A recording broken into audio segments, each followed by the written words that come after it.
जी, शौकत भारती साहब, एक और अभी खबर आ रही थी कि क्या ईरान पर इजराइल ने हमला किया है या फिर जो सीरिया में हुआ है उसी को ये खबर कही जा रही है। नंबर एक। नंबर दो, ये कि यमन के पास परमाणु, ये मजहर रिजवी साहब लिखते हैं कि क्या न्यूक्लियर बम आ गया है। कहाँ तक ये खबर सही है? और ईरान के ताल्लुक से भी कि क्या ईरान जो है वो न्यूक्लियर बम बना चुका है। और एक और साहब ने प्रेडिक्शन की है कि क्या आज रात में या जल्द ही ईरान इजराइल पर अटैक करेगा। क्या ये सब एक जुड़ी हुई खबरें? जी। देखिए, परमाणु बम वाली बातचीत जो है, ये तो बहुत पहले ट्रम्प ने कहा था कि 34 दिन के बाद जो है आप ये देखिएगा कि ईरान अपने आप को वो परीक्षण करने के बाद जो है एक न्यूक्लियर पावर डिक्लेयर कर देगा। फिर उसके बाद कहा जा रहा है काउंटडाउन शुरू हो गया, अब 10 दिन बचे हैं। ये सारी बातें हो रही हैं, लेकिन ईरान की तरफ से इस तरह की कोई बात अभी उनके तरफ से नहीं निकल कर आई।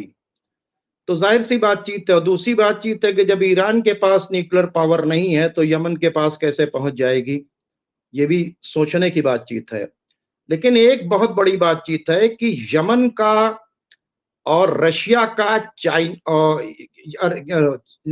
और रशिया का यमन के साथ अलायंस करना, और यमन का ये कहना कि हम आपको पूरी तरीके से सेफ पैसेज देंगे, ये बहुत बड़ी बातचीत है। वजह क्या है? जब दुनिया के जहाज, यूरोप के जहाज, दुनिया के नहीं, जो अमेरिका और ब्रिटेन और वो लोग जो इनके साथ हैं, जब उनके जहाज यहां से नहीं जाएंगे तो जो महंगाई बढ़ेगी और उसके बाद जो मार्केट के ऊपर असर पड़ेगा, तो उस मार्केट का फायदा पूरी तरीके से किसी और को नहीं होगा। पूरी तरीके से वो फायदा होगा चाइना को, पूरी तरीके से फायदा होगा रशिया को।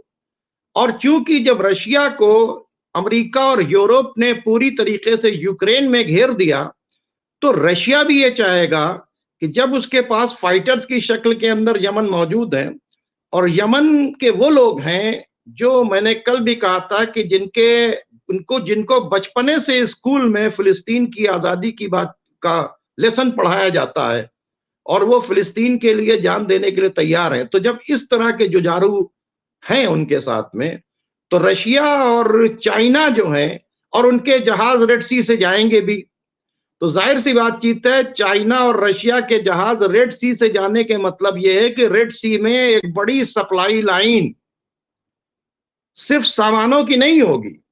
रशिया और चाइना यमन को भी आर्म्स अम्युनिशन पहुंचाएगा। जंग बढ़ेगी तो जब उनकी सप्लाई लाइन, तो अब दो ही रास्ता होगा, या ब्रिटेन और अमेरिका रशिया और चाइना के जहाजों के ऊपर अटैक करे।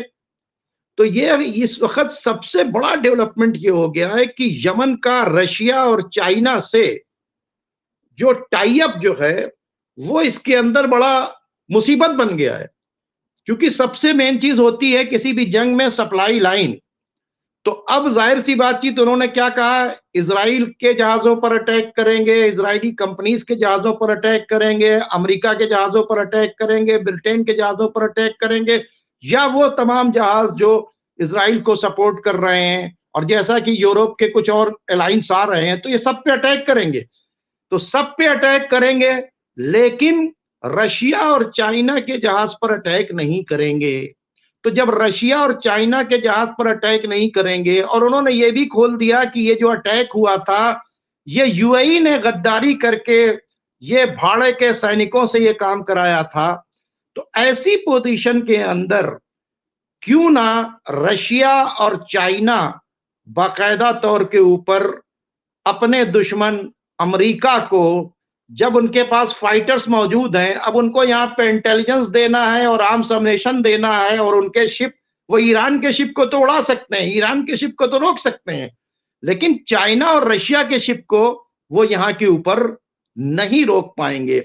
और अगर चाइना और रशिया के शिप के ऊपर ब्रिटेन के तरफ से, यूरोप के तरफ से, या अमेरिका के तरफ से यहाँ के ऊपर अटैक होता है, तब फिर ये जंग मतलब फिर ऐसा हो जाएगा कि फिर ये कोई ना मिडिल ईस्ट में इनका अड्डा रहेगा और ना फिर इजराइल रहेगा। तो ये जो एक डेवलपमेंट हुआ है, ये बहुत जबरदस्त डेवलपमेंट हुआ है, इसको लोग हल्के में ले रहे हैं। ये बहुत बड़ा डेवलपमेंट है कि बिल्कुल यमन ने बिल्कुल। कहा है कि चाइना के और अमेरिका के जहाज यहां से हम सेफ पैसेज देंगे, यहां से पास हो। तो उन्होंने जी ये कहा बिल्कुल। कि अपनी सप्लाई लाइन मजबूत कर ली। जी बिल्कुल, और यमन ने यह भी कहा है आज जो हमने थंबनेल बनाया है कि जंग जारी रहेगी उस वक्त तक कि जब तक गजा के साथ इंसाफ न हो जाए और वहां के लोगों को खाना पानी और दवाएं न पहुंचाई जाए। तो ये बहुत बड़ा यमन के स्टैंड है। दो तीन सवाल बहुत इंपॉर्टेंट शौकत भारती साहब आ गए। एक तो ये कि इंटरनेशनल ऊर्जा संस्थान का बयान है कि ईरान 7 दिन में अपना परमाणु बम बना लेगा, नंबर एक। नंबर इसमें कितनी सदाकत है इस पे। नंबर दो, वजीउद्दीन अंसारी साहब ने सवाल किया है। अच्छा, ऊपर जो सवाल था वो यूनुस साहब ने किया है। वजीउद्दीन अंसारी साहब ने कहा है कि भारती साहब आप क्या पेशिन गोई आपकी क्या पेशिन गोई है कि क्या ईरान सीधे जंग इजराइल से करेगा। तीसरा, शान हैदर रिजवी साहब का सवाल है कि फिलिस्तीन आजाद तो होगा मगर उसकी सेना नहीं होगी, यूरोप ने ये बात कही है, तो इसका क्या इम्पैक्ट होगा। ये मैं सवाल के रूप में इसको कर रहा हूँ। जी शौकत भारती साहब। देखिए, पहली बात तो यूरोप जो कह रहा है, ठीक है, यूरोप की कंडीशन पर यहां सुलह नहीं होगी। यहां पर जो कंडीशन होगी वो हमास की चलेगी, सबकी, फिलिस्तीन की चलेगी। और या हमास को जो लोग सपोर्ट कर रहे हैं, यहां पर कोई ये समझे कि इतनी कुर्बानी के बाद और इतने सब सारी चीजों के बाद हमास किसी की कंडीशन मान लेगा, या जैसा कि अमेरिका ने फैसला किया कि यहाँ के ऊपर हमास को वगैरह कुछ नहीं, यहाँ के ऊपर यूएई और सऊदी अरब जो है यहाँ के ऊपर देखभाल करेगा, या इस तरह की फोर्सेस होगी। ये सब जो बातें आ रही हैं, ये उनको एक्सेप्टेबल नहीं है। ये यूरोप जो है और दूसरे जो है, अमेरिका जो बार बार इस बात को कह रहा है, ये सोच रहे हैं कि वर्स्ट पोजीशन अगर आए, अमेरिका और यूरोप सोच रहे हैं कि जब वर्स्ट पोजीशन आए तो फिर ऐसा ना हो कि हमारे पास कोई डोर ना रहे जिस तरह से इजराइल के डोर क्लोज हो चुके हैं। इसी से आप देखिए कि अब भी अरब कंट्रीज के अंदर बाकायदा तौर के ऊपर अमेरिकन जो क्या नाम है ग्रुप है, वो बाकायदा तौर से कतर से, सऊदी अरब से, इनसे उनसे बाकायदा तौर के ऊपर राब्ते बनाए हुआ है, ताकि अगर वर्ष पोजीशन हो तो उसको संभालने के लिए कि हाँ, हम भी टू नेशन थ्योरी की बातचीत करते हैं और ये है वो है। देखिए, अब जो ना यूरोप के कहने से हल निकलेगा और ना किसी और के। और अब तो ये लोग, हमास का डेलीगेशन जब मिल के चला आया वहां से, तो अब जाहिर सी बातचीत है, ऐसे ही वो मिलने आए इतने खराब पोजीशन के अंदर, जबकि हिजबुल्लाह के कमांडर्स मारे जा रहे हैं, ईरान के कमांडर्स को मारे जा रहा है, और क्या नाम है, तो क्या हमास के कमांडर ने इतना रिस्की ट्रैवल जो किया है रशिया तक का, क्या फर्जी है? वो इस वास्ते है कि अब इसके अंदर जो कंप्रोमाइज होगा वो उसके अंदर ईरान, रशिया, चाइना, ये सब ये तय करेंगे कि कंप्रोमाइज की शर्तें क्या होंगी, जंग रुकने की शर्त क्या होगी। ये वहां से यूरोप नहीं तय करेगा, अमेरिका नहीं तय करेगा।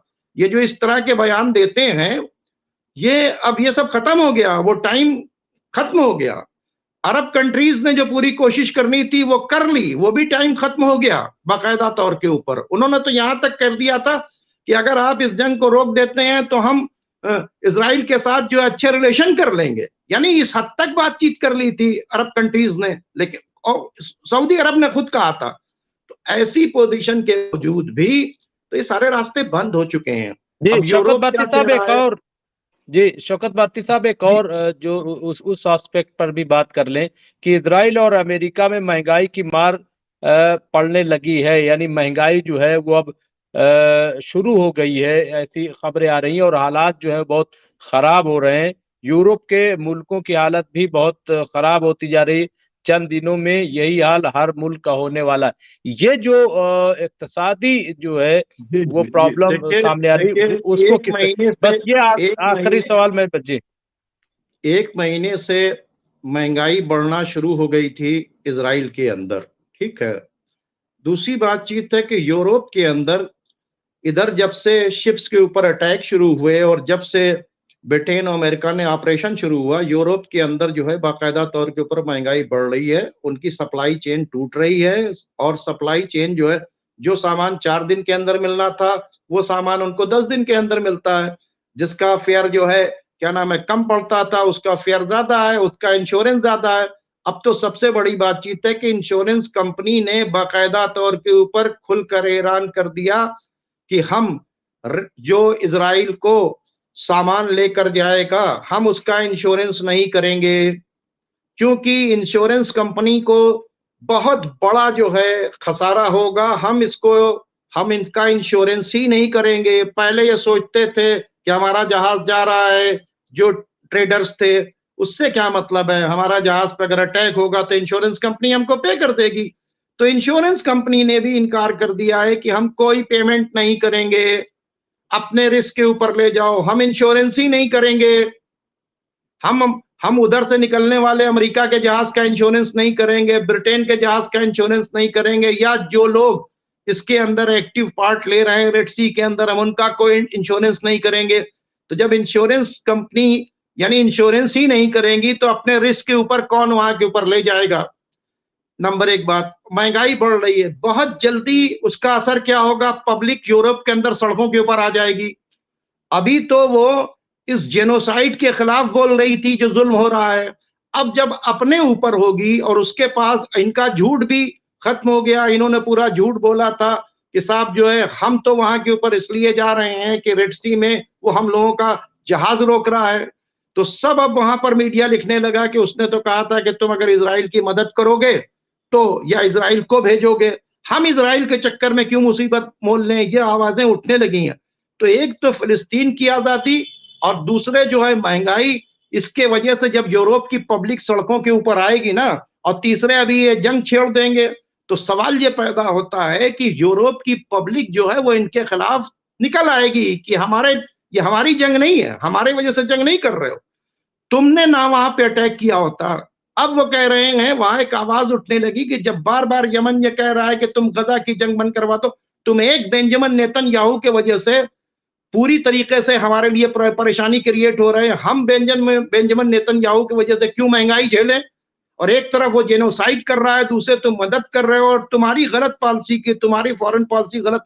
तो पब्लिक का एक रिवोल्यूशन अभी उठने लगा है, और बाकायदा तौर के ऊपर ये बहुत सेंसिटिव लोग हैं, बहुत सेंसिटिव लोग हैं, और ये जो बवाल बढ़ रहा है इतने ही सेंसिटिव लोग हैं कि आपने देखा कि स्वीडन के अंदर जब इनके प्रेसिडेंट गए तो एक दूसरा केस इनके ऊपर जेनोसाइड का दायर हो गया और इनको गिरफ्तार करने की मांग होने लगी जब इजराइल का प्रेसिडेंट वहां पे पहुंचा। जी शौकत भारती साहब, एक शरीकुल हक साहब हैं, उन्होंने कहा कि मैं सुन रहा हूं कि ईरान के 4 सीनियर कमांडर इजराइल ने मार दिए हैं। आज आपके मुंह से सुनना चाहता हूं कि क्या ये सही है क्या। जी ये वहां की न्यूज है, जो क्या नाम है सीरिया के अंदर दमिश्कस के अंदर जो अटैक हुआ है, लेकिन उसकी 3 माला तरदीद हो बिल्डिंग गई को। है शायद। जी जी। नहीं नहीं नहीं नहीं, देखिए अभी तक तो अलमायदीन पर मैंने देखा है, और अलमायदीन ने सना हाँ न्यूज हाँ। एजेंसी के अलमायदीन ने इसको, मेरे पास देखिए मैं क्या करूं, मैंने जो कुछ पढ़ा मैं बता दे रहा हूं सोर्स। अलमायदीन ने इसको सीरिया की सना न्यूज एजेंसी के जरिए इस न्यूज को किया है, और उन्होंने दूसरा सोर्स जो है, जो क्या नाम है वहां के ऊपर एक ह्यूमन राइट्स ऑर्गेनाइजेशन है, उसने भी इस बात को कहा है कि वहां के ऊपर अटैक हुआ है बाकायदा तौर के ऊपर, और उसमें वो नाम जो दिया गया है वो हाजी सादिक जादे का नाम दिया गया है, और उनके एलाइस के। और अभी तक जो है हमने प्रेस टीवी की तरफ से इसको क्या नाम है काउंटर करते नहीं देखा। हो सकता है कि भाई देखिए हालात ऐसे हैं कि कहाँ क्या होता है उसके कंफर्मेशन के बाद आए, तो इसकी अगर न्यूज अगर आई है प्रेस टीवी से तो हमें एक्सेप्ट करना चाहिए, क्योंकि वो ईरान का सोर्स है। हमने अपने सोर्स जो है, कोई भी चला जाए अलमायदीन के ऊपर क्लिक करे और उसके अंदर देखे ये न्यूज सना न्यूज एजेंसी के उससे पड़ी हुई है। जी। तो बहरहाल मैं समझता हूँ कि यहीं पे चूंकि टाइम हो गया है शौकत भारती साहब, तो ये यहीं पे मैं अब प्रोग्राम को आज एंड करूंगा। हालांकि बहुत सारे लोग जुड़े हुए हैं, कुछ लोगों ने ये भी कहा कि शौकत भारती साहब को बात जो है वो मुकम्मल करने दिया करें। बिल्कुल, मैं बात उनको पूरी करने देता हूं, लेकिन कई बार ये होता है कि अगर एक ही टॉपिक पे तो फिर आपके सवाल रह जाएंगे, इसलिए थोड़ा जो है कहीं कहीं हम जरूर बीच में वो करते हैं। ये अभी नहीं, पहले ये सवाल किया गया था, अभी कोई ठीक है, ऐसी तो बात नहीं है। इंशाल्लाह जो है, इंशाल्लाह तो कल मुलाकात होती है ना। जी जी, तो बहुत बहुत आपका शुक्रिया और तमाम तमाम हजरात का। तमाम नाजरीन का भी बहुत बहुत शुक्रिया। जी जी, बहुत बहुत शुक्रिया, बहुत बहुत शुक्रिया तमाम लोगों का। जी बहुत बहुत शुक्रिया।